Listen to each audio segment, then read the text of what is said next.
Welcome to Full Scope, a podcast designed to analyze the games that we love, the headlines of music, and the movies we can't forget. I'm your host, Wellington Burns. My counterpart, Saquon Morris, is not on for this one. And I also want to say some big news that is happening with Full Scope. Me and Saquon, we've been doing the podcast for 7+ years at this point. We have been heavily at it week after week, going and going and going. And sometimes things change. Things in life change. You go through changes. You kind of experience things differently. You have different visions for things, but also life just is life. And as much as I love this podcast, I want both of us to be the best that we can be and also on the same page about things. And life has changed. We have different responsibilities, different things that we have to do in our day-to-day lives. And he's no longer going to be part of the podcast, but he loved the podcast. He loved the experience. He loved the vision of the podcast. We're going to miss him. Full Scope is coming to a bit of a close. Not a bit of a close. It is coming to a close. I'm in March. There's some big news coming from my perspective and what I'm planning on doing this year. But I love you guys. I love the growth of the podcast, everything that's been happening. And yeah, we're gonna finish this February out strong. We're gonna get to Super Bowl topics, and I absolutely love all of y'all. And I hope that if you have any questions, hit me up on my IG, Wellington Burns. You can see it on Twitter, TikTok, everywhere. You're gonna see a lot of me, honestly. But this is not the end for me, but for him, for podcasting, it is. And I wish him nothing but the best. We have an album coming out. Album that's already out. Actually, should be in your phones. Messenger Spreading the Gospel. It is a beautiful work of Christian rap, worship, us just like getting to our bag, doing our thing. It's just so much like goodness in it. And it's like 12 songs. It's very, as me and Savon used to say, very concise. So it works well. But for this episode, I'm gonna get into a lot of different NFL topics. And one of my good friends, Trent Morales, me and him are gonna be doing an album reaction for Armand Wake Up. Man, I am battling a cold, y'all. I've been battling a cough. So if I sound like I'm a little like under the weather and just struggling to just breathe, it's because of the cough. But that cold weather, that snow day. What about that snow day? Sunday was crazy. Absolutely crazy. I recorded a video outside. I never regretted it more, but hey, the views were up. The views, Wellington's Y Zone, which I want you to think about that title, Wellington's Y Zone. It's a special title. Special title. You might see it on a podcast platforms. You know, I don't know. I'm just saying. But we got a lot of NFL topics to get into, and I wanted to start off with Chiefs. Chiefs 4 straight playoff and AFC Championship win against the Bills. They win 32-29. Man, there's a mental aspect to the way Kansas City plays, and it's like very like draining for other teams. I think it's grueling with the fact they just stay around and they have a way to wear you down physically and mentally. And I think playing in Arrowhead in that environment, only if you can survive. We've seen Joe Burrow survive there. We've seen Tom Brady survive there, and that's about it. Outside of that, there's no other quarterback that's beaten Patrick Mahomes in his playoff career. And that's scary. He's 29. He's won 3 Super Bowls, 3 Super Bowl MVPs, and he's on the verge of a three-peat, which we have never seen in the NFL. We've never seen the Starback Cowboys. We've never seen the Dolphins with Don Shula in the 70s do it. We've never seen the Steelers do it. The Iron Curtain Steelers do it. It's very different. And never seen the Patriots do it. You know, they got close in that 07 Super Bowl against the Giants, but came up short. And I think we might see it. I'm giving an early prediction that I do think the Chiefs will win their third straight Super Bowl, and it'll be a three-peat, and there will be a documentary about this team years from now. I think it's special. It's absolutely special how they are able to Steve Spagnuolo, what he was able to do with that defense and dialing up the pressure against Josh Allen, because I'm a big Josh Allen fan. You know this. If you follow me on Twitter, you know I'm Bills Mafia. I like the Bills. The Patriots are in the abyss. They're in the abyss. I don't know what to say. They're not doing anything productively, and we are absolutely in the gutter after the Tom Brady era, because that's what happens when you just plan for 20 years and don't plan for the next 20 years. But this team is the villains now. They're the villains. They are the absolute they're the center of despised fandom, and people cannot stand how these guys just find a way to constantly get in the AFC Championship and the Super Bowl every year, every January, every February. It's like they have booked invitations and booked flights booked, as Drake would say, and honestly, never mind about this, what they're going to be doing. And I'm like, oh, okay, this is a dynasty. This already was a dynasty, but this is more of a dynasty than we've ever seen in the NFL, and they are coming for it all. I think it's fascinating. I don't want to get too ahead of myself, but it's fascinating to see the trajectory of Josh Allen, about how he's really good. He's a really good quarterback, but that's it.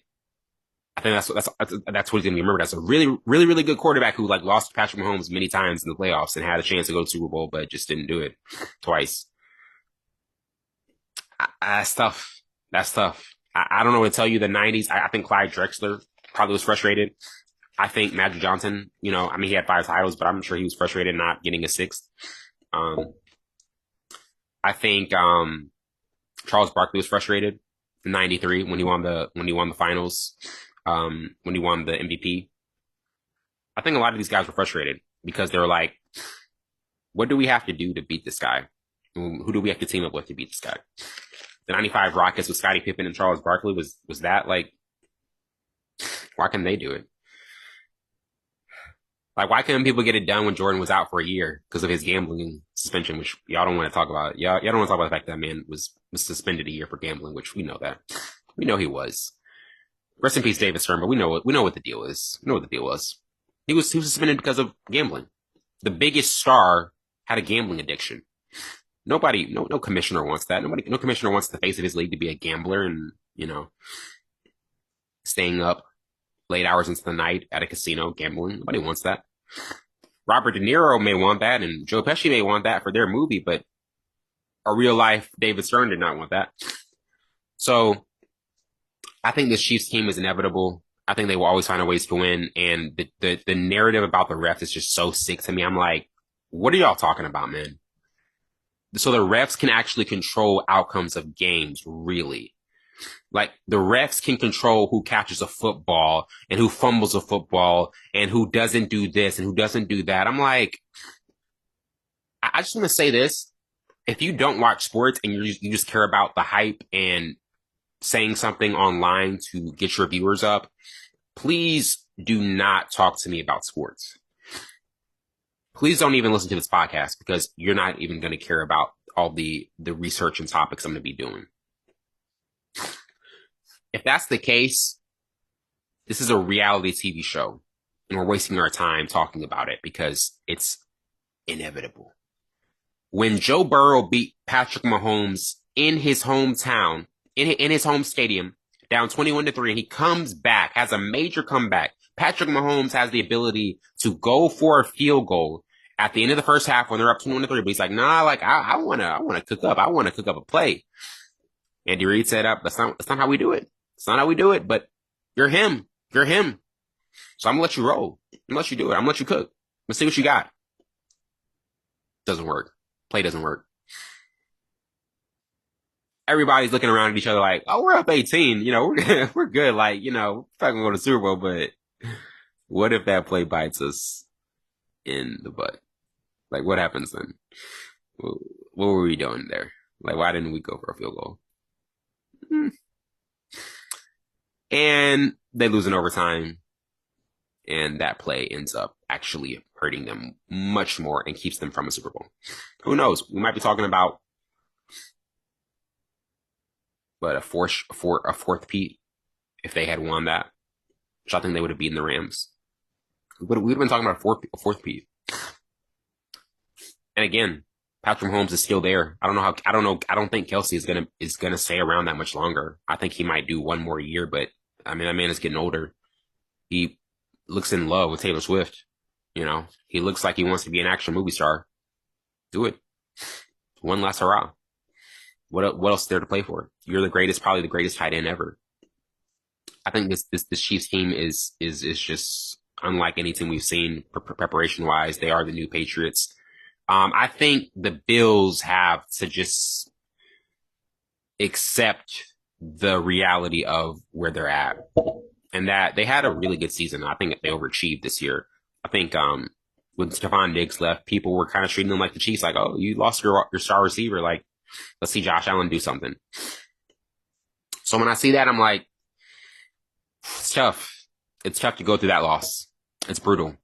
I don't want to see anybody go through a loss like that, but if it happens, there's a reason for it. There's an absolute reason for that. So, Eagles dominate the Commanders.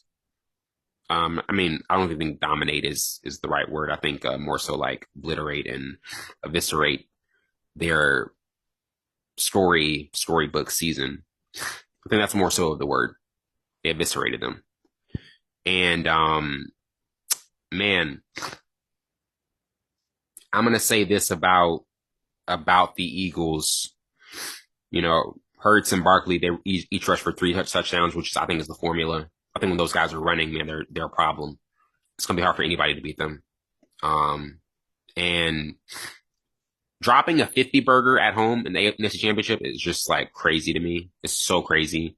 And I want to say this: Nick Sirianni is not one of my favorite coaches. I'm not a big Nick Sirianni fan. I think he's premature in some of his decisions, and I think he's a questionable coach. I think he did okay. You know, he's okay for most of his career, but I think I have him in the Ryan Day boat of like, why do you make some of the decisions that you make? And who's talking in your ear? Like who's addressing the decisions that you are making? But Saquon Barkley is a dog. He's a dog. That man is, first of all, I want to say, like, shout out to one of my students yesterday who said that I look like Saquon Barkley. Handsome, dashing. They say that boy Wellington Burns looks like Saquon Barkley. And I was like, you know what? Saquon Burns, here I am. Take me as I am, God. I was like, Saquon Burns. I'll eat some chunky beef soup and show that I'm handsome and well hydrated and a light skinned, productive citizen. If I got, I can't. But no, he's a dog. He's crazy. He's crazy good. I personally think Saquon Barkley can go on a Barry Sanders type level. Walter Payton-esque. Emmitt Smith. This man is a beast. And he's going to punish defenses. He's going to punish them. I'm telling you. And that is going to be a problem. The Commanders, I mean, they got a bright future. Got Jaden Daniels. This wasn't his fault in any way or shape or form. I mean, the drops the receivers made were just unreal. It was confounding what they were doing, and that is not on him. He showed up, he was ready to play, and it just was not his time. And they are a couple years ahead of schedule, and I think Jaden Daniels is a monster. He's a monster. The guy's spectacular. We are in the golden age of young black quarterbacks, and I love it. Absolutely love it. Getting to who should be the early favorites for the Chiefs and Eagles. I was rewatching the first Super Bowl between the Chiefs and Eagles back in 2022. One that the Chiefs got by, but you know, they were the better team, I think, in that second half. And yeah, it's just Jalen Hurts, man. It's Jalen Hurts for me. I don't know how someone can really think that he is going to have the cojones to be able to match throw for throw, pass for pass, run for run Patrick Mahomes. I don't see it. I do not see it. The Chiefs have a defensive strategy of taking away what your best is, just like the Patriots did. Bill Belichick said, whatever your best is, I'm taking that away, and I'm making you do something different. I'm making you beat me in a different way. I'm not going to keep you comfortable. And I see that happening with the Chiefs and Eagles. I see the Chiefs winning 34 and the Eagles having 28 points. And it is not because of, in no way, shape, or form is it because of, I think that the Chiefs just, oh man, like they can't, nobody can stop these guys. Like they're just world beaters. And I'm like, you know, the Texans game was a little closer than it should have been. Bills game was very close, but the Bills are like elite. I get it. It happens. Um, but I think this Eagles team is destined for a fourth quarter money time decision making type of game where we really see can Saquon and Barkley close out, slay the dragon, and do something that we never thought would be done and beat the Chiefs. Beat the Chiefs and the refs, as y'all like to say. Beat the Chiefs and the refs. Beat the Chiefs and the refs is crazy. I don't know what y'all are watching, but hey man, dynasties are dynasties.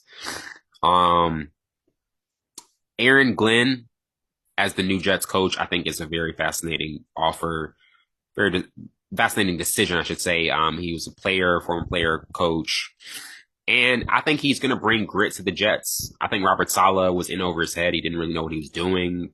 Aaron Rodgers was, I mean, he's all over the place mentally. And I think Aaron Glenn is a refreshing hire. I think he's a really refreshing hire for this team, and I'm so down to see what he's going to do as a black coach in New York. It's going to be fun. It's going to be very fun. And I think the Aaron Rodgers era is over. And we have to be very honest about who Aaron Rodgers is anymore, and the guy's washed. He looks 41. I don't know if he's 40 or 41, but he looks in his 40s. So this is not Brady. This is not Brady. It's not the same guy. This is not defying Father Time. Father Time is beating his butt. And it's showing that it's time for him to head out and be on the Pat McAfee show every Tuesday. Every Tuesday. Pat is going to collect those checks. Pat is going to collect those checks, and he's like, I'm keeping Aaron Rodgers on the show. Good for him. Dallas has a world-stopping decision to bring in Brian Schottenheimer. Shotting season. It's shotting season in Dallas. Them boys. Schottenheimer season. What were the Cowboys thinking? What is Jerry Jones thinking about his mortality and the fact that he probably doesn't have that much longer on this earth? This is an absolute crap show. This is an absolute ridiculous type of offer when you have one of the greatest defenders in the sport, Micah Parsons, and this is what you do. You are a laughingstock, Jerry Jones. You did the Tyson Jake Paul fight, but you are a laughingstock of an owner because you had a great run in the 90s and everything else has been mediocre. You have been a mediocre owner for years. You should be ashamed of yourself. You should be. I know you're bringing in the money, bringing in the big checks, but not talk about the fact that you care about winning when you're bringing in Brian Schottenheimer. Brian freaking Schottenheimer. That's who you're bringing.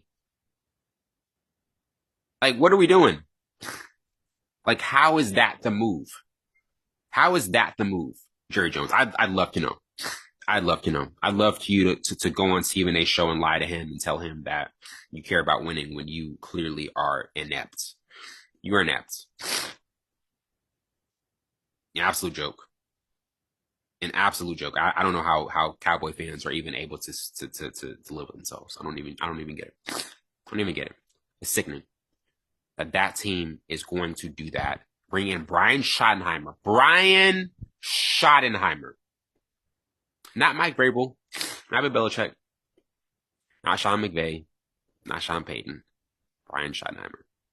That's what Cowboy fans have to look forward to in 2026. Cool.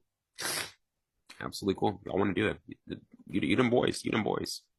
Talk about the good old days in the 90s and Michael Irvin, Deion Sanders, and Emmitt Smith, and Troy Aikman. Cool. It's cool. Jimmy Johnson. Beautiful cheerleaders. It's awesome. It's great. Have no rings since the 90s. You won rings before I was born. Haven't seen you guys get anywhere relevant. Lastly, Ohio State, Notre Dame. Ohio State wins 34-23. Will Howard, 231 yards, 2 touchdowns, no interceptions. This is Ohio State's first national title since 2014. I didn't know it was this long. I did not know it was this long, but I do want to say this. Ryan Day is an absolute average, mediocre coach who I think is getting by the skin of his teeth. I think he's okay. I don't think he's great. There's nothing spectacular about his coaching style to me, and I am fully confused at why this game was closer than what it was. Back in the day, I talked to a friend about it, Trenton Morales. Back in the day, this would have been a 4 touchdown win. Jim Tressel, Urban Meyer, they would have gotten the job done. Ryan Day, for some reason, keeps games a lot more interesting than they should be. A lot more. I don't get it. I don't get it. But hey, you won your title. Great. 2014. Since 2014. Awesome. The playoff is great, but I don't understand it. I don't understand why you have to lose to Michigan to gain motivation for this season. I don't get it. I don't understand how you look. I look on the sideline and you look like you are like absolutely constipated and sick to your stomach, and you don't really even care about the game, or you just care about what the game brings you. I don't know. I'm sure you're passionate. I don't know you as a man. I'm sure you're passionate, but I think you. I mean, you need to work on energy. You need to work on energy. You need to work on play calling. That's my 2 cents. Congratulations to the Buckeyes. Congratulations. Go Buckeyes. Go O. Go O. Happy for y'all. But yeah, I wasn't that impressed. It's good. It's cool. Good for him. Good for that program. But of course, I mean, you got the more talent. You should be Notre Dame.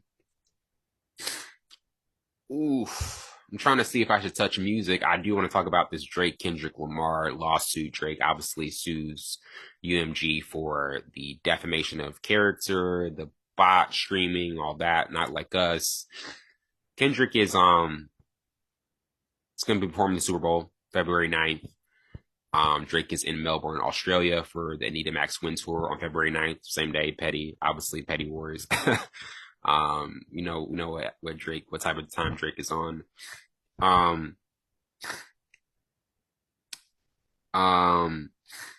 So yeah, I would say personally, this is a little interesting. This is very different. This is very different. And I just, it puzzles me that Drake would make a move of taking this to court. Obviously, defamation of character, like you call me like the word you call me a pedophile, like I have to talk to you about that. I have to be like, yo, that's not my character. Like that my son is getting bullied because of that. So it is different. But I think Kendrick is just gonna use this as a victory lap, the Grammys and then the Super Bowl, which I think is gonna be a lot of newer stuff. I think it's gonna be GNX, I think it's gonna be Mr. Morale. I think something he might do swimming pools and poetic justice just as a dig at Drake. But I think this whole beef has just went a lot farther than I thought we did. Than I thought that we thought it would go. And congratulations to Kendrick on a great year. Probably gonna have Song of the Year, probably gonna have a lot of awards, but I think Drake is coming with some fire music. I think the P&D album, presumably on Valentine's Day, is gonna be special. I think his conductor, whatever his conductor album is gonna be crazy. And I think Drake is gonna go nuts this year. I think he's just gearing up for a great 2025. I think the music is going to be really high level. And I'm trying to, Central C put out a great album. I think it's Don't Waste Greatness, Don't Catch Greatness. I will be reacting to that at some point. Probably later today. The Weeknd just dropped the album.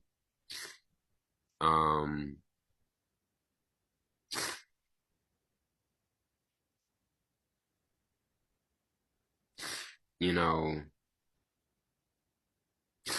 it's just like so much craziness with music. The Weeknd dropped an album, Hurry Up Tomorrow, which is probably his last album ever.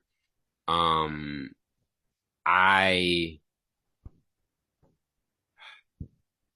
gonna listen to it. I'm gonna try to actually do a reaction to it. I might do reaction to this one and save Central C for next week because I do like the Central C album. But the Weeknd is the Weeknd. He's just mega star. Um, um,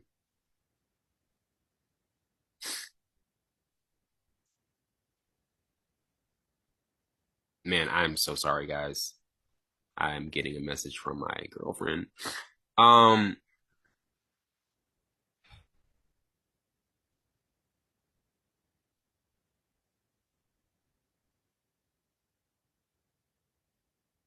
but I think the Weeknd is a star, is a mega star, man. And to see him this be his last album is kind of crazy. So congrats to The Weeknd on a very dope album. And I also want to say that um this Pusha T Clips album, Let God Sort Him Out. I'm interested to see what he does. I'm interested to see him get back in the lab with his brother, bar up.